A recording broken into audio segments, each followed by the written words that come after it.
បាទសូមគោរពអាជ្ញាជំរាបសួរពុកម៉ែបងប្អូនក្នុងបណ្ដាញសង្គមអរគ្នា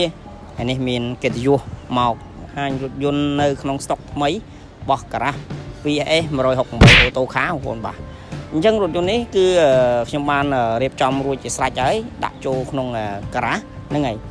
សម្រាប់រថយន្តបងប្អូនបាទដល់ឆ្នាំនេះអានេះឆ្នាំ2003បាទយើងមកមើលនៅខាងក្រៅមកជុំទាំងអស់គ្នាបានបាទសម្រាប់រថយន្តហ្នឹងហើយពុកម៉ែបងប្អូនប្រភេទរថយន្តនេះគឺជាប្រភេទរថយន្ត Lexus LX 470បាទឆ្នាំ03ហើយជាប្រភេទរថយន្តស្អាតតែម្ដងបាទអានេះពណ៌កាកអំពៅបងប្អូនបាទមិនមែនពណ៌សទេសម្រាប់រថយន្តពណ៌កាកអំពៅយើងបើកចេញទៅក្រៅបងប្អូនគាត់ក៏លេខមើលមកភ្នែកមកគាត់ដឹងថារថយន្តឆ្នាំ03 04 05ឡើងតែបើសិនជាពណ៌សបងប្អូនជិះដល់03ក៏នៅតែច្រឡំដែរអាចមាន99ក៏ពណ៌សដែរបាទតែរថយន្តមួយគ្រឿងនេះឆ្នាំ03បាទអញ្ចឹងអត់ច្រឡំគេទេបាទនេះបងប្អូនត្រូវទទួលយកនេះបន្តិច V8 បាទLexus LX 470បាទនេះ470បាទអត់តន់ហួសសេរីទេបងប្អូនបាទជាប្រភេទរថយន្តស្អាតបងប្អូនប្រើប្រាស់លក្ខណៈគ្រួសារអត់តន់ហួសសេរីទេព្រោះតម្លៃវាថ្លៃដែរម្ចាស់ដើមមុនការទិញតម្លៃជាង$30000បាទធ្លាក់មកដល់ដៃខ្ញុំហ៎បងប្អូនតម្លៃតែ$10000ជាងឯងបាទតម្លៃពិសេសអញ្ចឹងពុកម៉ែបងប្អូនអាចតាក់ទងមកខ្ញុំបានហ្នឹងហើយបើចង់បានរថយន្តនេះសម្រាប់សបកកង់បាទបងប្អូនបាទ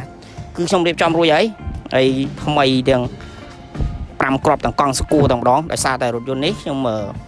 ប្រាប់លក្ខណៈពិសេសបងប្អូនបន្តិចដោយសារតែនៅសំណុំ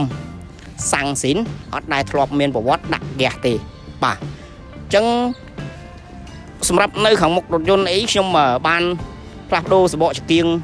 នៅខាងមុខរួចរាល់ហើយបាទហើយមានភាពស្រស់ស្អាតដើម្បីបំពាក់បំភ្លឺផ្លូវងាយស្រួលពុកម៉ែបងប្អូនយកទៅប្រើប្រាស់ពេលយប់ប្រលប់អីបាទហើយផ្លាកលេខរបស់វាបងប្អូនបាទហ្នឹងហើយ2AC 22 29ណាជាប្រភេទយន្តស្អាតហ្នឹងហើយតោះយើង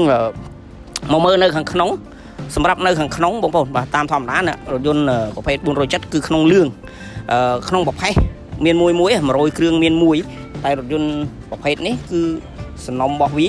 គឺប្រភេទក្នុងលឿងតែម្ដងបាទសម្រាប់ដៃចង្កូតដៃអីខាងក្នុងអីហ្វមកាយអត់មានបែកអត់មានបាក់ទេបាទហើយនៅស្អាតបើកដបូលបងប្អូនអានេះបើកដបូលហ្នឹងហើយចឹងកម្រាលខ្ញុំបានលេងកម្រាល VIP ហ្នឹងហើយដាក់កម្រាល VIP មួយឈុតហ្នឹងហើយតោះយើងមកមើលនៅក្រោយសម្រាប់ទឹកថ្នាំបងប្អូនបាញ់តិចតួចបាទបាញ់តិចតួចរថយន្ត20ឆ្នាំជាងហើយយើងអត់មានបាញ់មិនបាញ់លើសាច់ដៃបងប្អូនបាទបាញ់ដូចជា 10% បាទថ្នាំនៅសល់90%ដែរបាទអញ្ចឹងសម្រាប់រថយន្តបាញ់ថ្នាំស៊ីននៅ 90% មិនធម្មតាទេបងប្អូនបាទជាប្រភេទរថយន្តស្អាតហើយបាទមិនមែនរថយន្តដែលមកលខេលខាមកពីណាបងប្អូនបាទហ្នឹងហើយសំខាន់ប្រភេទ SUV តម្លៃតែ10000ជាងបាទអែមបាទយើងធំទូលាយបងប្អូនមានសមាជិករហូតដល់7-8នាក់ក៏អាចជិះបានដែរមិនមែនឃើញឡានចេះ7-8នាក់បងប្អូនជិះបានទេណាបាទតោះទៅមើលផ្នែកខាងក្រោយបងប្អូនបាទសម្រាប់នៅខាងក្រោយនេះមូលហេតុបាទខ្ញុំនិយាយដល់7-8នាក់បងប្អូនអាច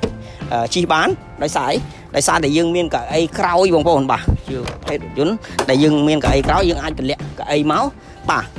មកជួរទៀតកៅអី3ជួរបងប្អូនបាទហើយប្រភេទរថយន្តនេះគឺអត់ដែលធ្លាប់មានប្រវត្តិដាក់ហ្គាសដាក់អីទេហ្នឹងហើយអត់ដែលធ្លាប់មានប្រវត្តិដាក់ហ្គាសទេបាទបងប្អូនអាចមើលបាននេះនៅខាងក្រោយនៅកែងរថយន្តគឺនៅសំណុំរបស់វាអត់ដែលបានធ្លាប់ធ្វើរុះរើឬក៏ជួសថ្នាំជួសអីឡើងវិញទេមានប៉ះពីទេព្រោះរថយន្តនៅទឹកថ្នាំ 90% បងប្អូនធម្មតាទេបាទបាញ់នេះបាញ់លើសាច់ដែកបងប្អូនបាទបាញ់លើសាច់ដែកអញ្ចឹងកិច្ចបំផុតដោយសារតែការឆ្កូតនេះបាញ់ទ្វាមកស្លឹកនេះបងប្អូនបាទបាញ់ទ្វានេះហ្នឹងដោយសារតែកូនក្មេងតាមធម្មតានៅផ្ទះមួយមានកូនក្មេងទៅគាត់ប៉ះអីឆ្កូតអញ្ចឹងយកមកដល់ដៃខ្ញុំត្រូវតែជួសថ្នាំតែជួសបងប្អូនបើខ្ញុំអត់ប្រាប់ក៏អត់ដឹងដែរដោយសារតែពួកខ្ញុំមានជាងដែលជំនាញបាទថ្នាំដូចគ្នាបេះដាក់បាទថ្នាំដូចសឹង 100% តែម្ដងបើសិនជាខ្ញុំអត់និយាយតែខ្ញុំត្រូវតែនិយាយបងប្អូនបើប្រភេទរថយន្តអាមេរិកអញ្ចឹងណាតោះយើងមកមើលក្នុងប្លុកម៉ាស៊ីនរបស់គ្នាហ្នឹងហើយសម្រាប់ក្នុងប្លុកម៉ាស៊ីនរថយន្តនេះអត់មានការរុះរើម៉ាស៊ីនអីឬក៏ รถยนต์យើងធ្លាប់ធ្លាក់ទឹកអីយកមកអីមកលក់ជូនពុកម៉ែបងប្អូនទេដោយសារតែខ្ញុំទិញរថយន្តមកដាក់នៅក្នុងការ៉ាសទិញតែរថយន្តសំណុំយកមកប្រើប្រាស់បាទសម្រាប់រថយន្តនៅក្នុងប្លុកម៉ាស៊ីននេះបងប្អូនបាទមើលបានហ្នឹងហើយគឺប្រភេទរថយន្តស្អាតតែម្ដងបាទអានេះ V8 បងប្អូនបាទយើងការប្រើប្រាស់យើងត្រូវអត់ធ្ងន់បន្តិចដោយសារអីរថយន្តប្រភេទ8ម៉ាស៊ីនការស៊ីសាំងដោយសារតែរថយន្តនៅសំណុំសាំងបាទនៅសំណុំសាំងអញ្ចឹងការប្រើប្រាស់វាធ្លាប់ដាក់ហ្គាសទេដែលធ្លាប់ប្រវត្តិដាក់ហ្គាសអញ្ចឹងបានន័យថាការប្រើប្រាស់របស់វានៅសំណុំសាំងគឺក៏ស៊ីតិចដែរ100គីឡូស៊ី11ទៅ12លីត្រ11ទៅ12លីត្របាទអញ្ចឹងអាចប្រើបានដែរតែកុំធ្លាប់ប្រើហ្គាសហើយបងប្អូនដកចេញយកមកដាក់ប្រើសាំងនោះបានមានបញ្ហាធ្ងន់បាទគឺស៊ីខ្លាំងបាទខ្ញុំទទួលស្គាល់លុចស៊ី470គឺស៊ីសាំងបាទតែកម្រិតមួយបើរថយន្តយើងនៅថ្មីម៉ាស៊ីនបបលេខស្អាតប្រើប្រាស់បូមឡើងចុះធានាជូនបងប្អូនអានេះបូមឡើងចុះគឺអែមបងប្អូនទិញ470បើសិនជាអត់ចេះមើលបងប្អូនយកទៅប្រើអត់ស្រួលទេណែធ្វើអស់លុយច្រើនណាបងប្អូនអញ្ចឹងបងប្អូនមានរថយន្តយកមកវាយដូរក៏បានដែរសម្រាប់រថយន្តមួយគ្រឿងនេះហើយបងប្អូនចង់ទិញលុយសុទ្ធក៏បានចង់បង់រំលោះក៏បានសម្រាប់លក្ខខណ្ឌបង់រំលោះពុកម៉ែបងប្អូនមានអត្តសញ្ញាណបានភៅគ្រួសារ